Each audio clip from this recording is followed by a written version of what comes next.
তো মা বোনদের জন্য বড় খুশির খবর, ইতিমধ্যে কিন্তু অন্নপূর্ণা ভান্ডারের অফিসিয়াল নোটিশ কিন্তু পাবলিশ করে দেওয়া হয়েছে। এবার এই নোটিশে পরিষ্কারভাবে জানিয়ে দেওয়া হয়েছে যে কারা কারা টাকা পাবে, কারা কারা টাকা পাবে না, কোন কোন মহিলা আবেদন করতে পারবে, কোন কোন মহিলাদের বর্তমানে বাদ দেওয়া হবে। সবাই কিন্তু টাকা পাবে না, কাদের কাদের বাদ দেওয়া হবে, কাদের কাদের টাকা দেওয়া হবে এবং কাদের আবার নতুন করে আবেদন করতে হবে, আবেদন কবে থেকে শুরু হতে চলেছে, অন্নপূর্ণা ভান্ডারের টাকা পেতে কী কী শর্ত রয়েছে এবং বয়সসীমা কত রয়েছে, আবেদন করতে কী কী ডকুমেন্টস লাগবে, কবে থেকে অনলাইন আবেদন শুরু হবে, সমস্ত কিছু এই নোটিশে বলে দেওয়া হয়েছে। এবার এই নোটিশে কী বলা হয়েছে সেটা আপনাদের বলার আগে আপনাদের কাছে ছোট্ট একটি রিকোয়েস্ট, যারা কিন্তু ইউটিউব থেকে দেখছেন অবশ্যই চ্যানেলটিকে সাবস্ক্রাইব করবেন এবং যারা ফেসবুক থেকে দেখছেন অবশ্যই পেজটিকে ফলো করতে ভুলবেন না।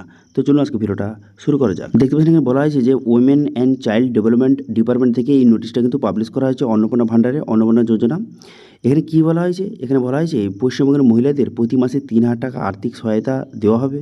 কারা পাবেন সেই হিসেবে এখানে বলা হয়েছে যে যাদের বয়স কিন্তু 25 থেকে 60 বছরের মধ্যে যাদের বয়স তারা কিন্তু আবেদন করতে পারবে।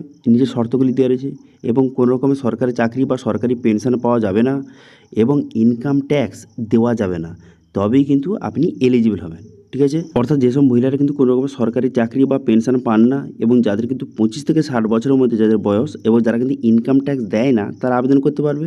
এবার টাকা কীভাবে আপনাকে প্রোভাইড করা হবে, বর্তমানে কিন্তু পরিষ্কারভাবে বলে দিয়েছে যে ব্যাঙ্ক অ্যাকাউন্টে ডিবিডির মাধ্যমে কিন্তু আপনার ব্যাংকের টাকা ট্রান্সফার করা হবে। অর্থাৎ আপনার ব্যাংকের সঙ্গে ডিবিডি লিঙ্কটা কিন্তু অবশ্যই থাকতে হবে এবং তার মাধ্যমে টাকাটা ট্রান্সফার করা হবে। এবার শুরু কবে থেকে হবে, 1 জুন 2026 থেকে, 1 জুন 2026 থেকে এর টাকা দেওয়া কিন্তু শুরু হয়ে যাবে। এবার লক্ষ্মী ভাণ্ডার নিয়ে কী বলা হয়েছে, এখানে বলা হয়েছে যারা কিন্তু লক্ষ্মী ভাণ্ডার পাচ্ছেন বর্তমানে, এতদিন পেয়ে এসেছিলেন, তাদের কিন্তু আর নতুন করে আবেদন করার কোনো রকম দরকার নেই। তাদের নামগুলি অন্নপূর্ণা ভাণ্ডারে কিন্তু ট্রান্সফার করার কাজ কিন্তু শুরু করে দেওয়া হয়েছে এবং তার স্ট্যাটাস কিন্তু এখান থেকে আপনি দেখতে পারবেন। জানেন যে অন্নপূর্ণা ভাণ্ডারের যে স্ট্যাটাস চেক করার জন্য অফিসিয়াল ওয়েবসাইট কিন্তু লঞ্চ করা হয়েছে। এবার এখান থেকে আপনি কিন্তু মোবাইল নাম্বার যেটা কিন্তু লক্ষ্মী ভাণ্ডারে দিয়েছিল সেই মোবাইল নাম্বার বসিয়ে এখান থেকে আপনি খুব সহজে স্ট্যাটাস কিন্তু চেক করতে পারবেন। ঠিক আছে, প্রতি মাসে আপনি টাকা পেলেন তার পুরো স্ট্যাটাস এখান থেকে আপনি দেখতে পারবেন। এরপর এখানে আরও বলা হয়েছে যে মৃত কোনো জায়গায় যারা ট্রান্সফার হয়ে গেছে এবং যাচাইয়ের পর যাদের বাদ দেওয়া হয়েছে এবং যারা কিন্তু বর্তমানে ভারতীয় নয় এবং যারা পশ্চিমবঙ্গের বাসিন্দা নয় তারা কিন্তু এই প্রকল্পের সুবিধা পাবে না, এগুলো কিন্তু পরিষ্কারভাবে কিন্তু বলে দেওয়া হয়েছে। ঠিক আছে, এবার মেন কথা হল নতুন আবেদন কবে থেকে শুরু হবে এবং কাদের করতে হবে। দেখুন বর্তমানে কিন্তু যারা লক্ষ্মী ভাণ্ডারের বেনিফিট যারা বর্তমানে পাচ্ছে না তাদের কিন্তু নতুন করে আবেদন করতে হবে এবং 1 জুন থেকে অন্নপূর্ণা যোজনার একটি পোর্টাল কিন্তু চালু করা হবে 1 জুন 2026 থেকে এবং সেখানেই যারা নতুন তারা কিন্তু আবেদন করতে পারবে, অনলাইনের মাধ্যমে আবেদনটা হবে। তারপরে আবেদনের পর যাচাইটা কীভাবে, আবেদন প্রক্রিয়াটা যাচাই কীভাবে হবে, এখানে বলে দিয়েছে সরকারি অফিসাররা আবেদনটা যাচাই করবে, গ্রামে বিডিও এবং শহরে কিন্তু এসডিআররা যাচাই করবে। অর্থাৎ যারা কিন্তু গ্রামে বসবাস করেন তাদের কিন্তু ভেরিফিকেশনটা বিডিও করবে এবং যারা শহরে রয়েছে তাদের ভেরিফিকেশনটা এসডিও কিন্তু করবে।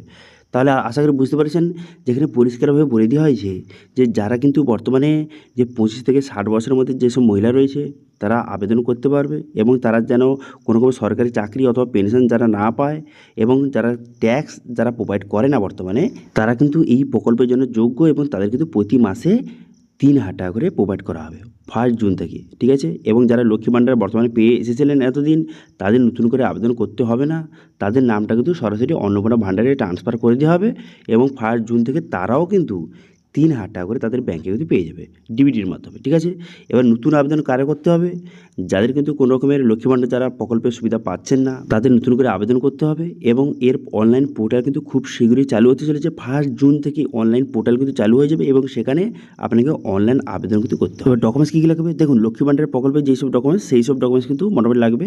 তো সেক্ষেত্রে ধরে রাখতে পারেন আপনার Aadhaar card, voter card, ration card এবং আপনার ব্যাঙ্ক অ্যাকাউন্ট এবং আপনার এসসি ওবিসি সার্টিফিকেট যদি থাকে সেটা এবং আপনার যে কোনো রকম যে কোয়ালিফিকেশান অর্থাৎ আপনার কতদূর পড়াশোনা সেই সার্টিফিকেট লাগতে পারে এবং সঙ্গে আপনার যে স্থায়ী বাসিন্দা সার্টিফিকেট কিন্তু সেগুলো সাবমিট করে আপনাকে অনলাইন আবেদন করতে হবে এবং সঙ্গে মোবাইল নাম্বার, আপনার ফটো, এই সমস্ত ডকুমেন্টস আপনাকে দিয়ে কিন্তু অনলাইন আবেদন আপনাকে করতে হবে। ঠিক আছে, এবার যখন কিন্তু অনলাইন আবেদনটা শুরু হয়ে যাবে তখন কিন্তু সবার প্রথম আপনাদের ভিডিও বানিয়ে স্টেপ বাই স্টেপ প্রসেস কিন্তু দেখিয়ে দেবো। সেই জন্য অবশ্যই চ্যানেলটিকে সাবস্ক্রাইব করতে ভুলবেন না, সবাই কিন্তু অবশ্যই সাবস্ক্রাইব করে নেবেন। ঠিক আছে, তো মোটামুটি কিন্তু এটাই কিন্তু এই নোটিশে বলা হয়েছে। এবার এই অন্নপূর্ণা যোজনা নিয়ে আরও যদি আপনার কোনো রকম কোয়েশ্চেন অথবা কোয়ারিজ থেকে অবশ্যই কমেন্ট করুন, আমি অবশ্যই রিপ্লাই করবো এবং আজকে ভিডিও ভালো লাগে তাহলে ভিডিওকে লাইক করবেন এবং ভিডিও কিন্তু বন্ধুর সঙ্গে শেয়ার করে দেবেন এবং আমাদের চ্যানেলে প্রথমবার ভিজিট করে থাকলে আমাদের চ্যানেলটিকে সাবস্ক্রাইব করে রাখুন এবং পাশে থেকে বেল আইকনটিকে অবশ্যই প্রেস করে রাখুন। আজকে ভিডিওটা এই পর্যন্ত, দেখা আছে নেক্সট ভিডিওতে। Thank you.